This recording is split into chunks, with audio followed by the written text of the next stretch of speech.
Mencermati hasil survei setelah pencoblosan atau exit poll Kompas pada pemilu 2024 tak kalah menarik dengan hasil hitung cepat. Exit poll yang dilakukan setelah pemilih keluar dari bilik suara juga menunjukkan Prabowo Gibran unggul cukup jauh dari kedua pasangan yang lain. Prabowo Gibran mendapat suara 54,4%, sedangkan Anies Mohaimin mendapat 22,1% dan Ganjar Mahfud 14,4%. Sebanyak 9,1% responden merahasiakan pilihan mereka. Pasangan Prabowo Gibran unggul di semua gugus pulau. Hasil survei setelah pencoblosan memperlihatkan pasangan tersebut unggul dengan 52,3% suara di Pulau Jawa. Sedangkan di Sumatera 54,7% dan Bali Nusa Tenggara 51,6%. Di gugus Pulau Sulawesi, Kalimantan dan Maluku Papua bahkan dukungan terhadap mereka mencapai di atas 60%. Prabowo Gibran mendapat suara terbesar di semua provinsi di Jawa. Di Jawa Tengah, suara mereka juga lebih unggul daripada yang didapat Ganjar Mahfud dengan 45,5% berbanding 30,6%. Demikian juga DKI Jakarta. Prabowo Gibran unggul dengan suara 38,9%.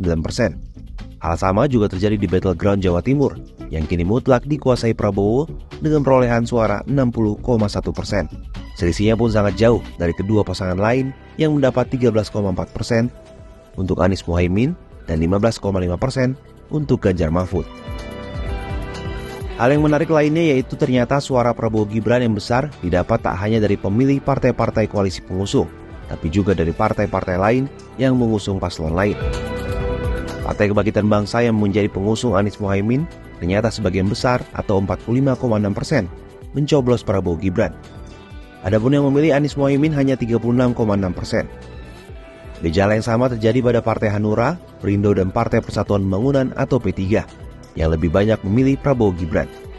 Sementara pemilih PDIP ternyata sebanyak 34,7% juga memilih pasangan Prabowo Gibran, walau masih lebih banyak yang memilih Ganjar Mahfud, yakni 54,9%.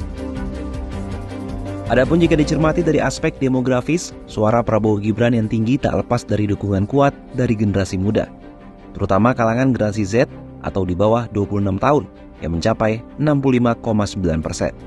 Selain menang telak pada kalangan muda, dukungan terhadap mereka juga mengalir dari generasi-generasi di atasnya.